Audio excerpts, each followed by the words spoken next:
കേരളവുമായി വാണിജ്യബന്ധം സ്ഥാപിച്ച ആദ്യത്തെ പ്രൊട്ടസ്റ്റന്റ് ജനതയാണ് ഡച്ചുകാർ. 1592 സ്ഥാപിക്കപ്പെട്ട Dutch East India Company Admiral Steven Van der ഹാഗന്റെ നേതൃത്വത്തിൽ ഒരു സംഘത്തെ ഇന്ത്യയിലേക്ക് അയക്കുകയും അദ്ദേഹം കോഴിക്കോട്ടെത്തി സാമൂതിരിയുമായി 1604 നവംബർ 11 പോർച്ചുഗീസുകാരെ പുറംതള്ളുന്നതുമായി ബന്ധപ്പെട്ട് ഒരു ഉടമ്പടി ഉണ്ടാക്കുകയും ചെയ്തു. ഡച്ചുകാരും ഒരു ഇന്ത്യൻ ഭരണാധികാരിയും തമ്മിലുണ്ടാക്കിയ ആദ്യ രാഷ്ട്രീയ ഉടമ്പടിയായിരുന്നു അത്. 1608 1610 ഡച്ചുകാർ കോഴിക്കോട്ടെത്തുകയും ഉടമ്പടികൾ ഉണ്ടാക്കുകയും ചെയ്തു. ഈ ഉടമ്പടികളുടെ ഫലമായി സാമൂതിരി ഡച്ചുകാർക്ക് കോഴിക്കോട്ട് എല്ലാ വാണിജ്യ സൗകര്യങ്ങളും ഏർപ്പെടുത്തി കൊടുക്കുകയും ചരക്കുകൾ ശേഖരിച്ചു വെക്കാൻ ഒരു പണ്ടകശാല വിട്ടു നൽകുകയും ചെയ്തു. 1619 ഇംഗ്ലീഷുകാരും ഡച്ചുകാരും തമ്മിൽ ഒന്നുചേർന്ന് ഇന്ത്യൻ സമുദ്രത്തിലെ പോർച്ചുഗീസ് ആധിപത്യത്തിനെതിരായി ഒരു ആക്രമണം നടത്താനുള്ള കരാറിൽ ഏർപ്പെട്ടു. അതിൻ പ്രകാരം 1621 ഇരുവരുടെയും സംയുക്ത നാവിക സൈന്യം മലബാർ തീരത്തെ പോർച്ചുഗീസ് അധിനിവേശ പ്രദേശങ്ങൾ ഉപരോധിച്ചു. അംബോയിന കൂട്ടക്കൊല കൊണ്ട് കുപ്രസിദ്ധനായ വാൻസ് പ്യൂൽറ്റ് 1625 ഡിസംബറിൽ സാമൂതിരിയെ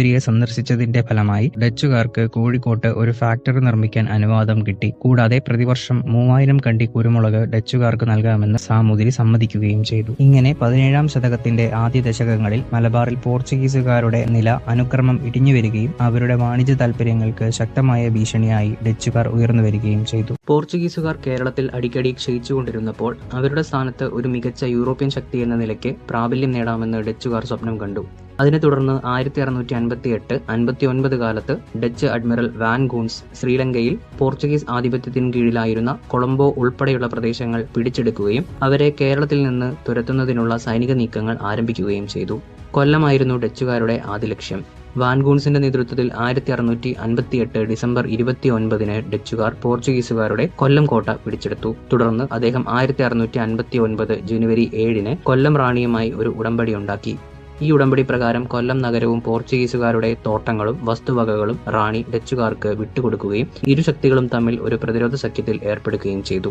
ഇതനുസരിച്ച് കൊല്ലത്തെ സുഗന്ധദ്രവ്യങ്ങളുടെ കച്ചവട കുത്തക ഡച്ചുകാർക്ക് ലഭിച്ചു. അതിനുശേഷം ഡച്ചുകാർ കൊല്ലവുമായും തിരുവിതാംകൂറുമായും ഉടമ്പടികൾ ഉണ്ടാക്കി. പ്രസ്തുത ഉടമ്പടികൾ ഡച്ചുകാരുടെ വാണിജ്യ താൽപര്യങ്ങൾ കേരളത്തിൽ കൂടുതൽ ദൃഢമാക്കാനും പോർച്ചുഗീസുകാരെ തുരത്തുന്നതിനായി സൈനിക സഖ്യങ്ങൾ സൃഷ്ടിക്കുന്നതിനും കാരണമായി തീർന്നു. കൊച്ചി രാജകുടുംബത്തിലുണ്ടായ ചില ആഭ്യന്തര പ്രശ്നങ്ങൾ ഡച്ചുകാർക്ക് കൊച്ചി പിടിച്ചടക്കാനുള്ള ഒരു പഴുതുണ്ടാക്കി കൊടുത്തു. ഇളയ താവഴിയിലെ ഒരു രാജാവ് പോർച്ചുഗീസുകാരുടെ സഹായത്തോടെ മൂത്ത താവഴിയിലെ രാജാവിൽ നിന്ന് കൊച്ചിയുടെ രാജ്യാധികാരം ബലമായി പിടിച്ചെടുത്തതോടുകൂടിയാണ് ഇതിന്റെ ആരംഭം. മൂത്ത താവഴിയിലെ രാജാവ് പാലിത്തച്ഛന്റെ നിർദ്ദേശപ്രകാരം നഷ്ടപ്പെട്ട അധികാരം തിരിച്ചുകിട്ടാൻ ഡച്ചുകാരുടെ സഹായം തേടി. സാമൂതിരിയുടെയും പാലിത്തച്ഛന്റെയും വടക്കും കൂറിലെയും തെക്കും കൂറിലെയും രാജാക്കന്മാരുടെ പിന്തുണയോടും കൂടി ഡച്ചുകാർ ഈ അധികാര മത്സരത്തിൽ മൂത്തതാവഴിയിലെ രാജാവിന് അനുകൂലമായി ഇടപെട്ടു. അഡ്മിറൽ വാൻഡർ മീഡന്റെ നേതൃത്വത്തിൽ ഒരു ഡച്ച് നാവിക സൈന്യം 1661 പള്ളിപ്പുറം കോട്ട പോർച്ചുഗീസുകാരിൽ നിന്നും പിടിച്ചെടുത്ത് സാമൂതിരിക്ക് കൊടുത്തു. 1662 ഡച്ച് സൈന്യം കൊടുങ്ങല്ലൂരിൽ നിന്നും പോർച്ചുഗീസുകാരെ പുറത്താക്കി കൊടുങ്ങല്ലൂർ രാജാവിന് ആ സ്ഥലം തിരികെ നൽകി. ശേഷം ഡച്ച് സൈന്യം കൊച്ചിയിലെത്തി. സാമൂതിരിയുടെ പിന്തുണയോടെ വാൻ ഗൂൺസിന്റെ നേതൃത്വത്തിൽ ഡച്ച് സൈന്യം കൊച്ചി രാജാവിന്റെ മട്ടാഞ്ചേരി കൊട്ടാരം വളഞ്ഞു. ശേഷം നടന്ന ഉഗ്രമായ യുദ്ധത്തിൽ ഇരു സൈന്യത്തിലും ഒട്ടേറെ ആൾനാശം സംഭവിക്കുകയുണ്ടായി. ഒടുവിൽ കൊച്ചി രാജാവും ഒട്ടേറെ മന്ത്രിമാരും വധിക്കപ്പെടുകയും കൊച്ചി സൈന്യം തോൽവി സമ്മതിച്ച് പിൻവാങ്ങുകയും ചെയ്തു. മാളിക മുകളിൽ നിന്ന് ഈ യുദ്ധം കാണുകയായിരുന്ന റാണി ഗംഗാധര ലക്ഷ്മിയെ ഒരു സാധാരണ ഡച്ച് ഭടനായിരുന്ന ഹെൻറിക് വാൻഡ്രി തടവിലാക്കി. മൂത്തതാ വഴിയിലെ രാജാവിനെ കൊച്ചിയുടെ ഭരണാധികാരിയായി അംഗീകരിച്ചു കൊള്ളാമെന്ന് റാണിയെ കൊണ്ട് വാൻ ഗൂൺസ് പ്രതിജ്ഞ ചെയ്യിപ്പിച്ചു. കൊച്ചിയിലെ മൂത്തതാവഴി രാജാവിന്റെ വിജയം പോർച്ചുഗീസുകാർക്കേറ്റ ഒരു ഉഗ്രൻ പ്രഹരമായിരുന്നു. അതിനുശേഷം പോർച്ചുഗീസുകാരെ കൊച്ചിയിൽ നിന്നും തുടച്ചു നീക്കുക എന്ന ലക്ഷ്യത്തോടെ ഡച്ചുകാർ പോർച്ചുഗീസുകാരുടെ കൊച്ചി കോട്ട ആക്രമിച്ചു. മൂത്തതാവഴി രാജാവിന്റെയും പാലിത്തച്ഛന്റെയും പിന്തുണയും ഡച്ചുകാർക്കുണ്ടായിരുന്നു. അങ്ങനെ 1663 ജനുവരി 6 ഡച്ചുകാർ കൊച്ചി പൂർണ്ണമായും പിടിച്ചെടുത്തു. മൂത്തതാവഴിയിലേക്ക് ദത്തെടുത്ത വീരകേരളവർമ്മയെ ഡച്ചുകാർ കൊച്ചിയുടെ ഭരണാധികാരിയായി വാഴിക്കുകയും 1663 മാർച്ച് 20 അദ്ദേഹവുമായി ഒരു കരാറിലേർപ്പെടുകയും ചെയ്തു. ഈ കരാർ പ്രകാരം ഡച്ചുകാരുടെ പരമാധികാരം കൊച്ചി രാജാവ് അംഗീകരിക്കുകയും കൊച്ചിയിലെ വ്യാപാര കുത്തക ഡച്ചുകാർക്ക് ലഭിക്കുകയും ചെയ്തു. കൊച്ചി രാജാവിനെ ഡച്ചുകാരുടെ കയ്യിലെ ഒരു കളിപ്പാവയാക്കി തീർത്ത ഈ ഉടമ്പടി കേരളക്കരയിൽ ഡച്ച് ആധിപത്യത്തിന്റെ ഒരു പുതിയ കാലത്തിന് തുടക്കം കുറിച്ചു.